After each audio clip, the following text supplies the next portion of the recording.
So now I would like to bring up our guest speaker. Steve Cochran hosts the #1 talk show in Chicago each morning on 720 WGN. Give him a hand. Yeah. America's Got Talent. So Steve is the son of the late Ralph Cochran, who served with distinction in the U.S. Army Air Corps and Army Air Forces during World War II. Now, Staff Sergeant Cochran spent his last several months of service on Tinian and Saipan, leading a small patrol of men and helping to clear the caves and jungles of Japanese soldiers who were hiding or unaware that the war was actually over. Steve believes in our cause and wants to help us spread the word. That is why he is here tonight. Ladies and gentlemen, Steve Cochran.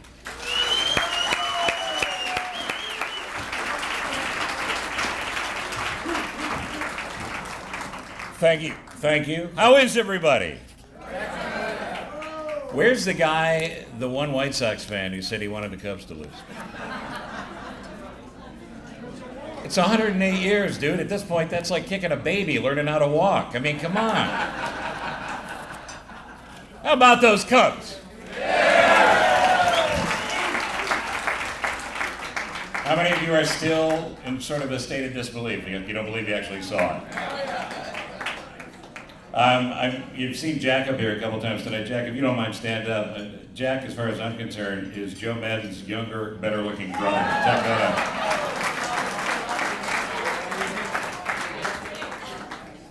I had lunch with Joe Madden today. It took him a half an hour to make 6 decisions on what he wanted to order. They were all wrong.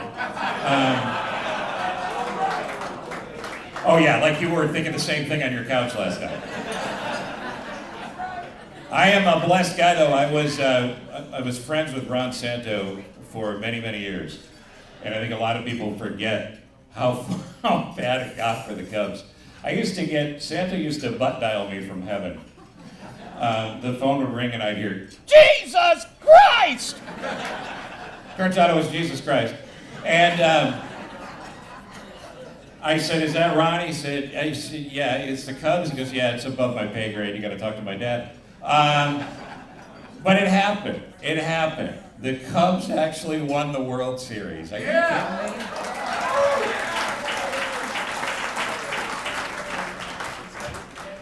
And actually, we need some good news, as you know, because it's been an interesting, bizarre, painful, twisted, awful, disgusting year. There was a ton of great stories. I felt like Wrigley Field for the World Series should have had a minimum age to get in, and the minimum age should have been about 80. If you were 80 still alive and a Cubs fan, you get tickets first, and you get in. The Cubs are very cheap, and they didn't do it that way, but they helped out a few folks. And there's a guy who you may have heard him or his granddaughter. His granddaughter was actually on the air with me, and his name is Jim Schlegel. And Jim Schlegel was at Pearl Harbor in 1941. He survived. He did his tour of duty. He came home. In 1945, he was at the 7th game of the World Series where the Tigers beat the Cubs, and all Cubs fans went, oh, next year we'll be fine. Jim Schlegel's 97 years old. And at 97 years old, he just wanted to have an opportunity to go to a Cubs World Series. And, time was running out. And when when that 2-run home run was hit last night to tie it, you could hear Jim curse all over Chicagoland. But at 97, his granddaughter started a GoFundMe page to get in. And I don't know if you guys know about the show The Prophet on CNBC. There's a guy named Marcus Lemonis who's a friend of the show. He's a good guy and a very generous guy. He actually bought tickets for Jim Schlegel and his granddaughter, and then turned over his tickets as well. So he was there last weekend. Now he saw a loss, but he was at the World Series. But the cool thing is the GoFundMe page raised somewhere around 30 or 40 grand in the first little bit. It's a 97-year-old guy in an average family and certainly financial needs. This is what veterans do, and I don't need to tell you guys in the room. Turned over all the money that was raised and continues to be raised at that GoFundMe page over to the Purple Heart Foundation. So at 97, he's still a hero.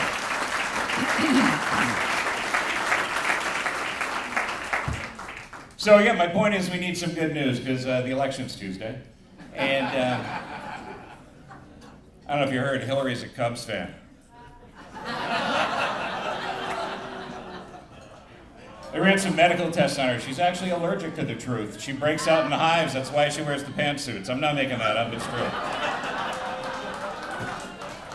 And everybody in the room that's concerned about Trump and the nuclear codes, they're not going to give them the real ones. They'll give them like the Nerf version. How about 4 years no president? If you're in Washington, stop by the White House, make a few decisions.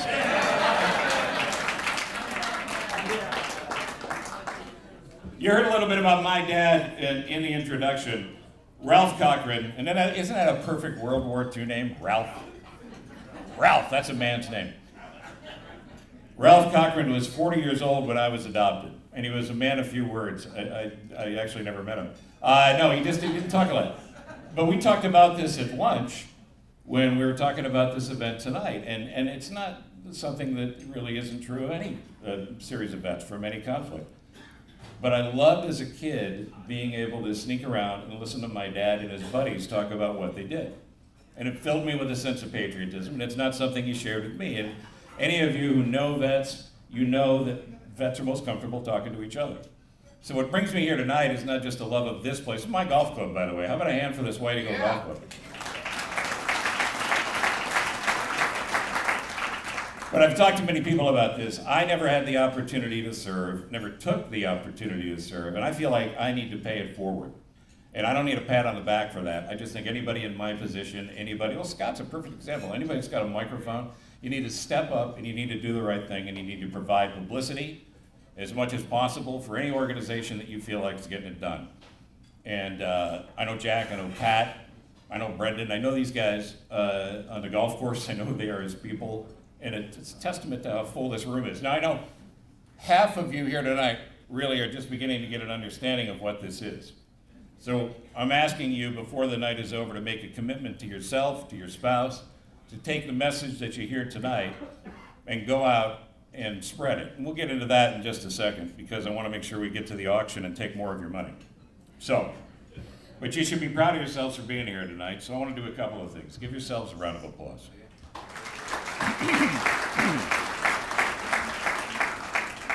And I'm not sure it was mentioned, but it certainly should be. The one thing we know about veterans is we know that there's a family that's waiting at home for them.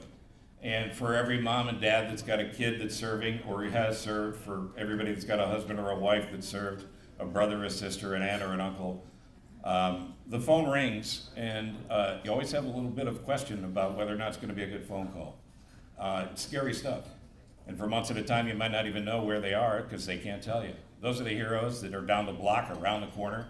A lot of them are in the room tonight, but I'd like another round of applause here for the families that have sacrificed.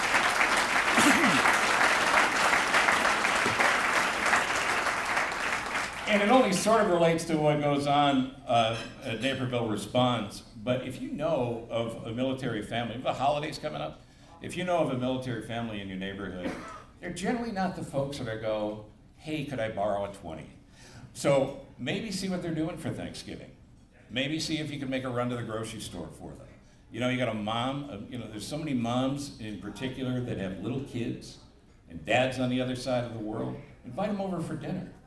Or, make something for them and just drop it off. You don't need to make a big deal out of it. Because one of the great things about Naperville Responds is dignity. Think about it. If you're like me, you have no skills whatsoever around the house. None. I go into Home Depot, the mocking begins. I know that many of you in the room are like me, even though you won't admit it. Now, if you can't go home without worrying about whether or not the toilet was fixed, or whether or not the leak in the roof was fixed, or whether or not the house itself is structurally sound, because that's the kind of work that Naperville Responds does as well, you have an issue that you need to have addressed. Maybe these guys were wounded, these men and women. Maybe they have, emotional wounds, because what do we know? We know returning vets have PTSD at higher numbers than ever. The scourge of military suicide is through the roof. We need to relieve stress. We need to find ways to make sure that veterans can enjoy whatever they're doing in life, their families, their kids. That's what's so great about Naperville Responds. You know, husbands and wives who've got a problem with their house and the leaky roof or whatever the situation might be. Naperville Response steps up, goes in, fixes the roof, shakes their hand, gets out of their way, lets them live their lives. But it builds a larger family, because one of the things I've come to know about the group, and Pat and I were talking about this, you don't lose touch with the family. Now you've got a phone number, now you got a new friend. Now you got somebody that can call you if they need you. And by the way, Pat Bowler will tell you this, the folks who are at the core of this organization have learned more and gained more from their sweat, their work, the money raised. They've gained more from meeting and knowing these vets than they feel they've given to them by tenfold. Isn't that true? Right, you guys? So, sure, go ahead.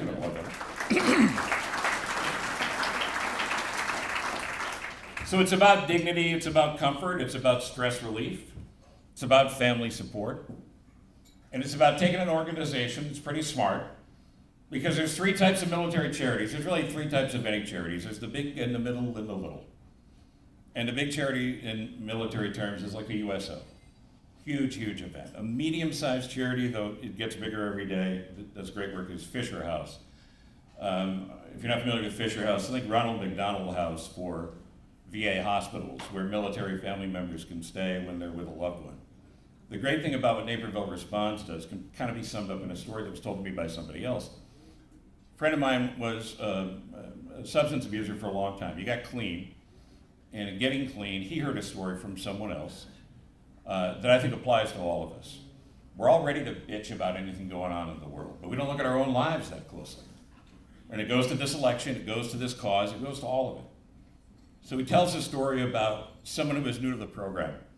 And this is someone who had been sober for about 3 days, and they were pissed. They just wanted a drink. It was everybody else's fault. It's a typical story of somebody who's trying to get clean. So the sponsor in the story said, we're going to go about 2 blocks away. There's a sweet woman who is about 75. Her husband died. We're going to help her clean her garage. So now the guys are really pissed. Because it's hot, he's miserable, he feels terrible, he's just trying to hold it together. They go in to clean in the garage, and he's whining and he's complaining, and it's everybody else's fault. And the sponsor takes a hula hoop off the wall of the garage and sets it on the ground. He goes, stand in the hula hoop. What are you talking about? Stand in the hula hoop. Now take a look around. Everything inside this hula hoop is your problem. Everything you can see when you turn around is what you need to deal with. The rest of it's bullshit.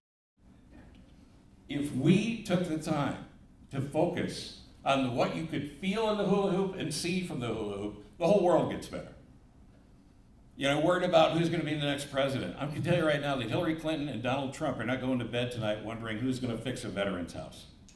They're wondering how they can manipulate the Electoral College and win the election next Tuesday. Congress has more effect over your life every minute of every day. Springfield, the capital of the state of Illinois, I get thrown out of a lot of places.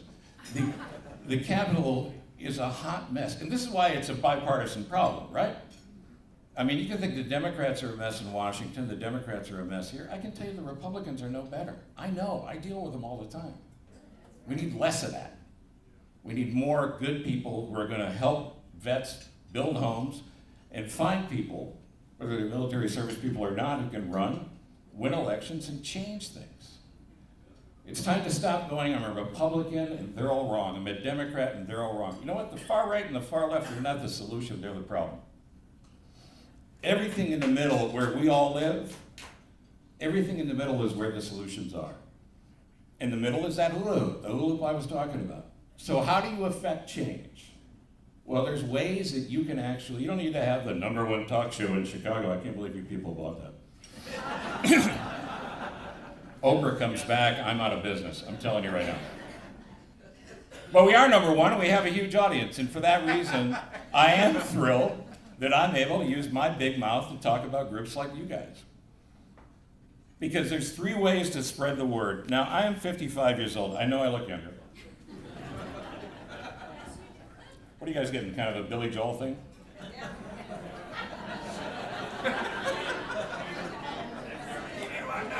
But not a Peter Gabriel, right? But not the Peter Gabriel who had groupies fighting over him, no. Not the Billy Joel who married Christy Brinkley, the older, nearly dead Billy Joel. That's the one you're thinking of. You may not understand social media, but you can take what you see here tonight and you can spread it on social media all the time. How many of you spend at least 20 or 30 minutes a day on Facebook? How many of you are lying? You're on Facebook. Maybe you're on Twitter. If you're on social media in any way, shape, or form, take the link for the website and spread it. Just share the link. That's all you need to do. Start by sharing the link, and you're going to spread the word. Sit down with your kids, if you have teenagers in particular. Kids want to help. Kids may not understand what it's like to be a veteran. God bless them for not understanding. To be a veteran coming home with a house that needs to be fixed. But kids want to help. We do a feature on the show every week called Kid of the Week.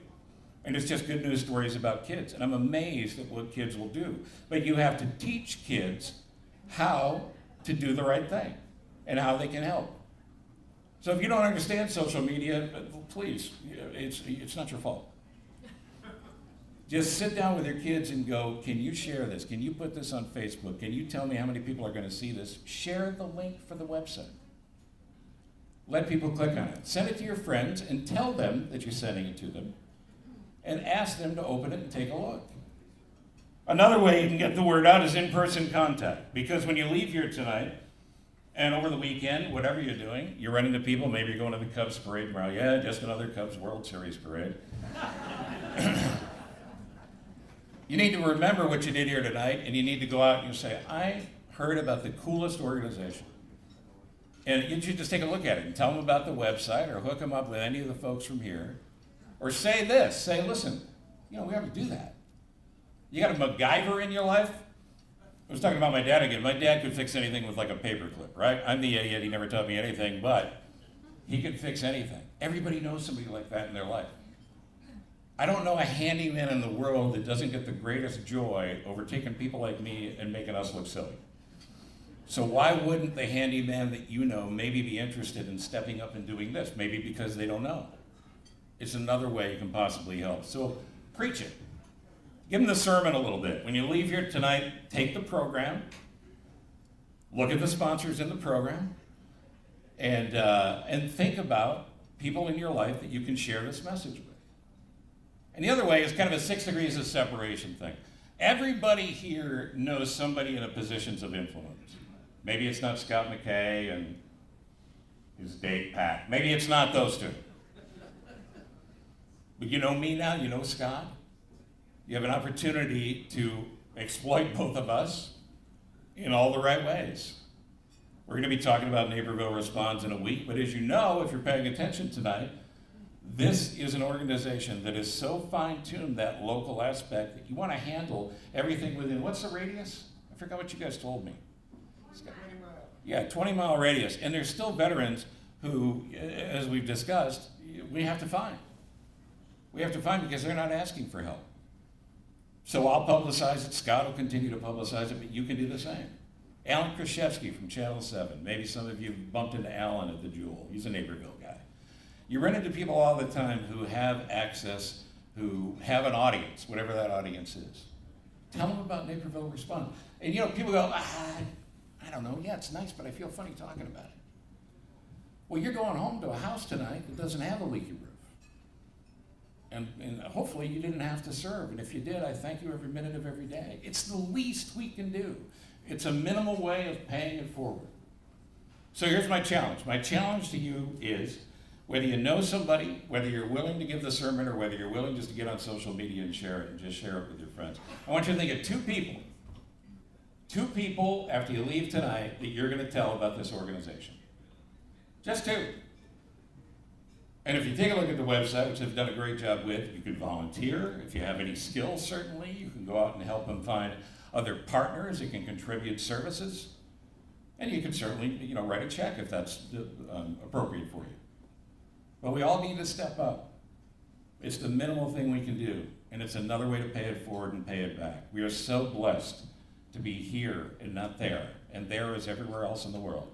This amazing western suburbs of Chicago, the Naperville area, the #1 Halloween area in the world. Do you guys know you're in the #1 Halloween neighborhood in Illinois? Yeah. Yeah. We are blessed. And all I'm asking you to do is certainly contribute tonight to the auction, contribute tonight in any way you can. But it's so important that you leave here tonight and spread the word of Naperville Responds for our vets. They served us. It's time for us to take a step up and help them. Thank you very much.